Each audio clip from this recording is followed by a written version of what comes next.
Hey guys, Dave here, back in the kitchen, and today we're gonna make a copycat Starbucks pumpkin loaf because 'tis the season. And the goal with this specific pumpkin loaf is to make it high protein but also insanely delicious. Now, there is a video on my channel of a keto cottage cheese pumpkin loaf, which came out really good, but anytime you're gonna make something keto, you're gonna lose a little bit of flavor. And while that recipe did come out good, it wasn't like, I wouldn't say it was as good as Starbucks pumpkin loaf. Today we're gonna try to beat Starbucks pumpkin loaf, but add a bunch of protein. So we're gonna call it nuking. Microwave some butter, get it nice and melted, and then we'll let it cool a little bit because it's gonna be super hot while we work on the other things. Then we want a blender, and our blender is gonna be this thing for today. And a recent video, I could not find the lid to it, but I actually did find it. It was just in that drawer. The fact that I didn't find it the first time is kind of crazy, but whatever. Cottage cheese. And I know you're thinking, Dave, if it's not keto, why are you using cottage cheese? Well, the two are not mutually exclusive.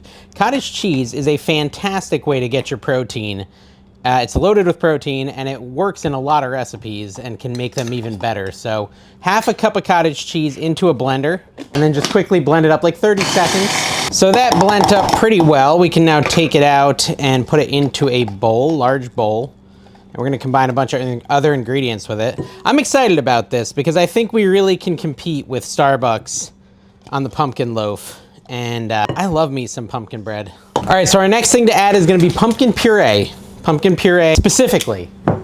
You know, there's pumpkin pie filling and stuff. We don't want that. We want pumpkin puree. And we're gonna want 1 cup of that, not the whole can. So I'm just gonna use that same spatula and just fill this up. It might be close to the whole can. Yeah, see, but it's not quite. So 1 cup of that into our cottage cheese mixture here. We then want a half a cup of plain non-fat Greek yogurt. I'll mix it up a little bit here. And I'm gonna use that same measuring thing I used for the cottage cheese. Because, you know, ever since the beginning of this channel, since it was founded, I've prided myself on not having, you know, someone clean all my dishes while I go. You know, we do it the hard way here. We actually just have dirty dishes that we reuse. They're not fully dirty, you get my point. We're then gonna add 2 large eggs, and these are gonna give us added protein as well, just like the cottage cheese does. But you know, we're gonna take it up another notch like Emerald. And we're gonna take 2 more eggs and just extract the egg whites, not the egg yolks, the egg whites. So I'm just gonna do my old trick, except backwards. Get the yolk. Oops, oh no, it's all over. Look at that was poorly done. But not that poorly, because we did end up with an egg white. Put that in, we need 2 of them. So let's see if we can do it again, but without getting egg yolk all over my hand. Nope, it's not looking good. Not looking good. Dang it. Dang it. Okay, that was a fail. Okay, well, you know, I was like, I have too many eggs, so this is not how you do this, by the way. This is like literally exactly how you don't do this. But I'm doing it this way anyways. Okay, we're good. All right, well, that was a big mess, but you know what? We got another egg white, so we're good. We then want to add 2 teaspoons of vanilla extract.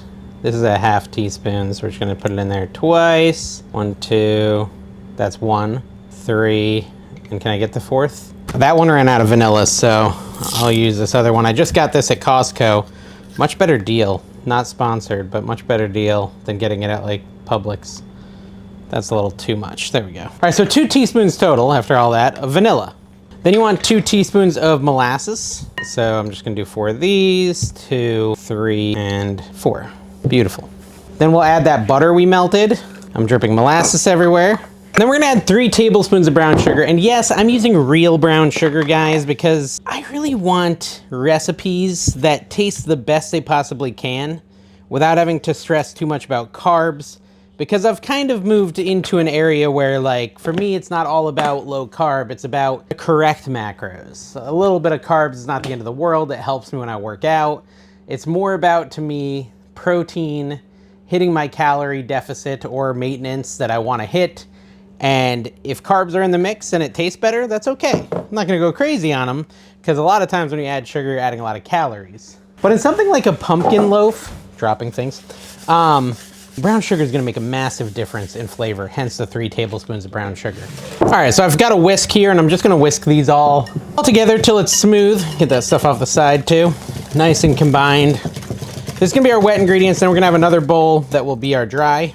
but I want to get this mixed up first. Set that over to the side, bring in another bowl, which might be too small. I'm gonna add into that 1 cup of real flour. Real flour. I know it's a departure. It's a departure from what I normally do, but I really wanted this one. If you want a keto pumpkin bread, I have a great recipe on the channel. That's why I was not worried about keto for this one. We're gonna keep it kind of light though. We're gonna use allulose too. This is our allulose granular, and I'm just gonna use 3/4 of a cup of that to add some more sweetness, because we're not gonna use full-on sugar. Just this combined with that brown sugar should get us a really good flavor. Then we're gonna take 1/2 cup of oat flour, add that in. And then to add some extra protein, we're gonna use a protein powder. I'm gonna use my Levels vanilla, and I'm gonna use 1.5 scoops. A scoop is about 1/3 of a cup. So I'm gonna do 1.5 of those to really get quite a bit of protein in here, and hopefully doesn't adjust the flavor too much. We're experimenting a little, so we'll see. This bowl is definitely kind of running full here. We want a teaspoon of baking soda into our dry mix, as well as a teaspoon of baking powder, which means we're probably gonna need some salt here too, would be the next logical step. Yeah, we'll do 1/2 teaspoon of salt. Now I'm gonna use pumpkin pie spice. You can do like a mixture of cinnamon and cloves and nutmeg to get this at home basically. So we want 1 tablespoon, this is a lot, 2 tablespoons, 3 tablespoons of pumpkin pie spice. Actually, I'm wrong. I'm glad I stopped myself. 2 tablespoons is plenty. I was trying to do 1 tablespoon and then a teaspoon, and I did the 2 tablespoons. So it's gonna be even more pumpkin pie spicy than originally planned. I'm glad I stopped myself before I did number 3 though. Then it might have gotten overwhelming. And I could even take a little bit out, honestly. It wouldn't be hard for me to take out. There you go, like a teaspoon, like that. So that was like a little more, that was like 3/4 of a teaspoon. Do it again.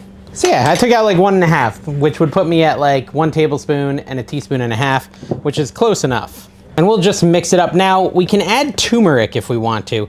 The reason to add turmeric is it would give it that kind of orange color that the Starbucks one has. I don't know if I want to do it though. I mean, it would have to be like 1/8 teaspoon or less so that it didn't affect the flavor. I just feel like it's playing with fire. Kind of a big gamble to take. That's probably not worth it just for the look of it. But maybe I should, I don't know. No, I'm not going to. I'm not that crazy. Now we're gonna mix this into our wet ingredients. It's already gonna look orange enough with the pumpkin pie stuff. I'm gonna do like 1/2 of it, like so. Take that out and just mix it in until it's nice and integrated. Then I can add more. Second here, starting to thicken up. Let me add the rest.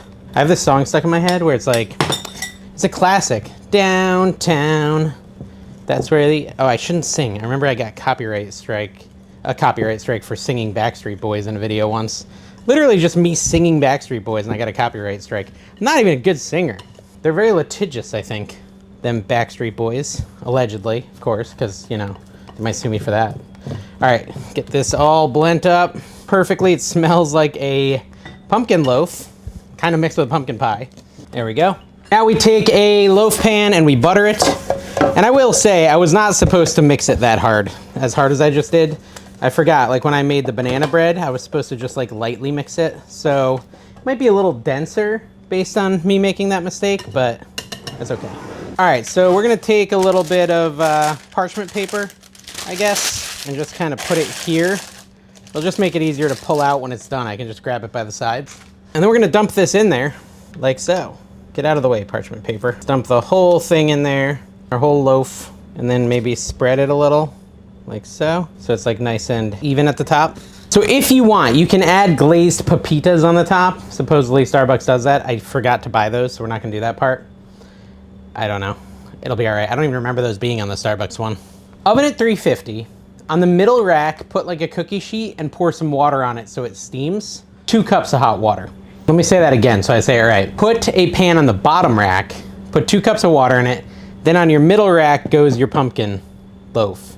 350 degrees, 50 to 60 minutes. All right, so let me go do that and I'll be back in an hour so we can see how it comes out. Oh, and if you haven't already, grab my digital cookbook, dkmkt.com, has tons of high protein, low calorie recipes that you can try out. All right guys, so it's done. I will say, the roof of it got a little bit browner than I wanted to. I could have foiled it. Probably should have foiled it a few minutes, like 40 minutes in. But at the end of the day, it still looks pretty good. Now, oh, we should talk about the macros, but let's cut into it first, then we'll talk about that. You'd want about 8 slices for the macros I'm gonna quote. Ooh, look at that. That is a nice looking pumpkin bread, if I do say so myself. Smells fantastic. So we'll just do, trying to see what size 8 slices are. These are big chunky slices. 2, 3, 4, 5, 6. All right, there we go. We got 8 slices of pumpkin bread, and even in the middle, it looks absolutely perfect. So I do have some nice melted butter that I can put on a piece and try. I'll try it without butter first, because butter is gonna add a lot of calories, and then I'll try it with. So I'll just take a little piece off here. Perfect. Very good recipe, but loaded with protein. You can't really taste the protein powder or anything, which is great news. All right, so for 1/8 of this loaf, this is crazy. The numbers are crazy. It's only 280 calories. A much smaller piece at Starbucks, if you get the Starbucks pumpkin bread, you're gonna be at 410 calories. This whole loaf is 1900. You don't wanna eat the whole loaf. That's a little too much. Protein is 14 grams in one little slab here. And in your Starbucks one, you'd be closer to 6 grams. So more than twice as much protein, almost half the calories, and tastes just as good. Try it out. I love it, guys. I think it's really delicious. Highly recommend it. Comment below if you do. Let me know what you think. And we'll see you next time.